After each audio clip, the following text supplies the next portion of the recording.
Welcome back, my sweeties. Guess what today is? Day 15 on our countdown to Christmas.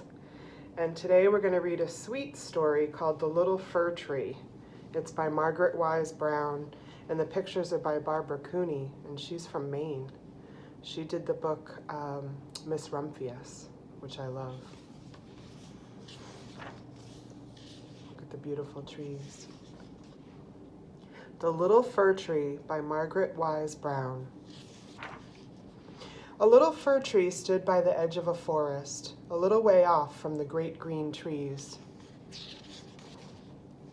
It had been a windy day, the day the little fir tree was a seed, and he had blown through the air, out of the forest and into the field, and there he had dropped to the ground.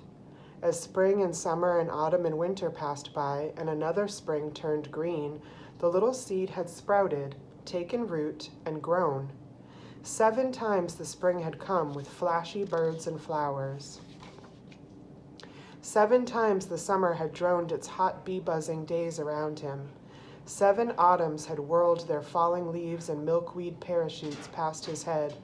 And now the snow fell and the grasses of the fields crackled with the diamond light of ice. His 7th winter had come. Always the little fir tree looked over at the big fir trees in the great dark forest. He felt a little lonesome in his loneliness away from the other trees.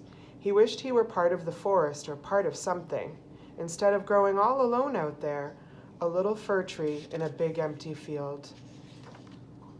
One day a man came out of the forest. He carried a shovel and wore long black boots.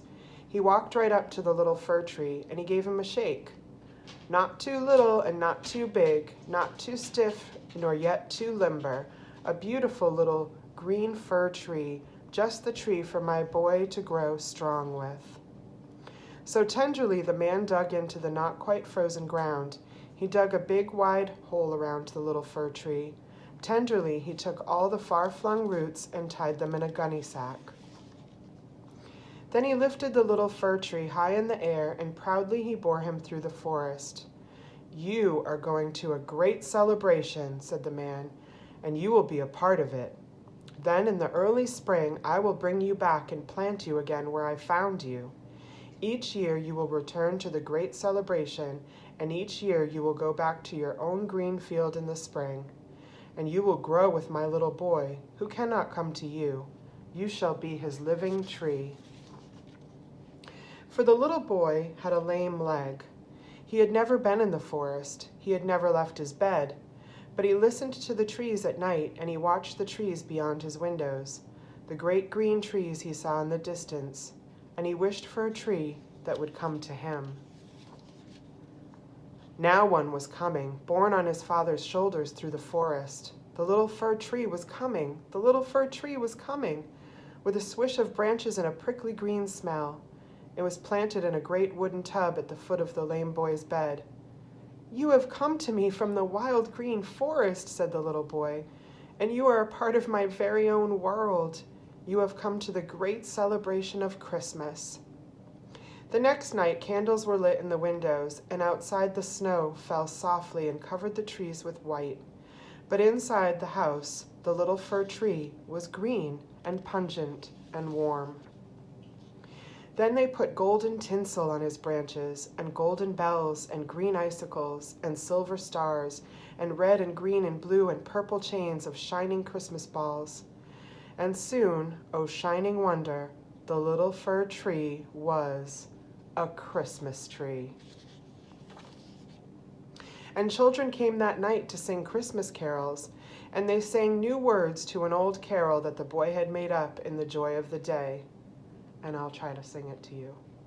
"Oh, Christmas tree, your greenest branches live for me, in memory of that blessed night when one great star was blazing bright, when Jesus was born, O holy night.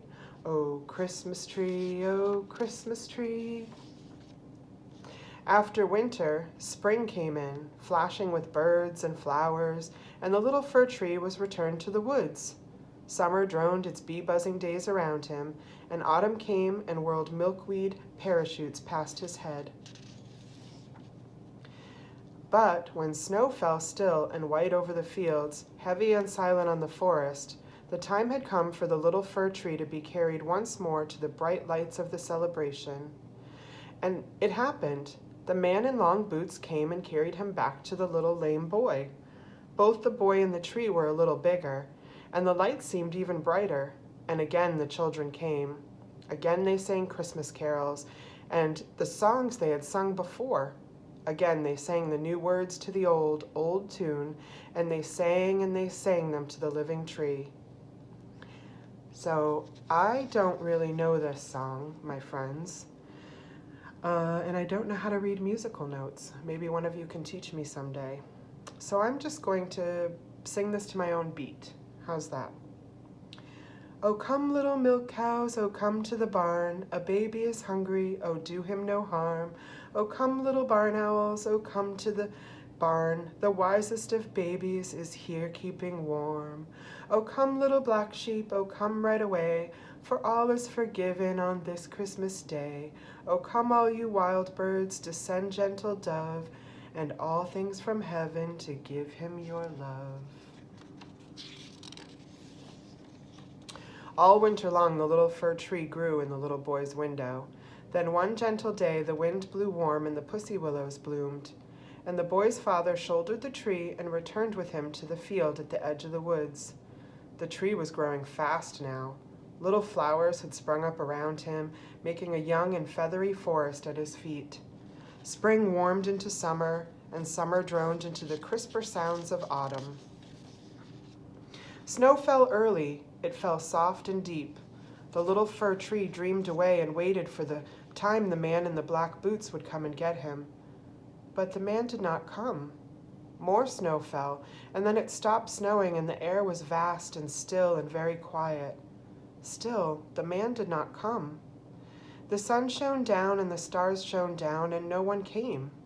There he was, a little fir tree in a big empty field. The big trees in the great dark forest were far away. The stars were far away.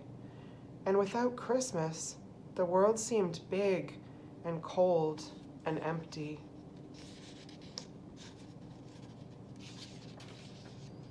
Then, in the white and snowy darkness, he heard singing. Far off he heard the Christmas carols across the frozen fields. The music grew louder, and joy of joys, it came nearer. And there, leading the dark band of carolers across the snow, with a lantern in his hand, came the little boy. He was walking out to his tree near the forest. And this is the song they sang. Here we come a-wassailing among the leaves so green. Here we come a-wandering so fair to be seen.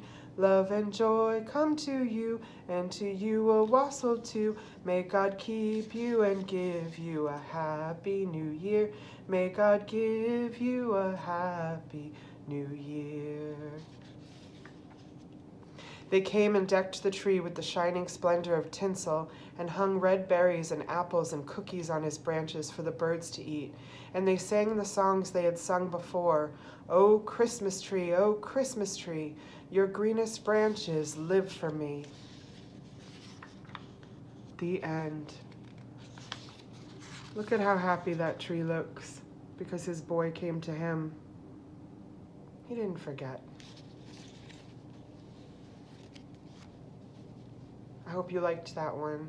I love you guys. I'll read to you again soon.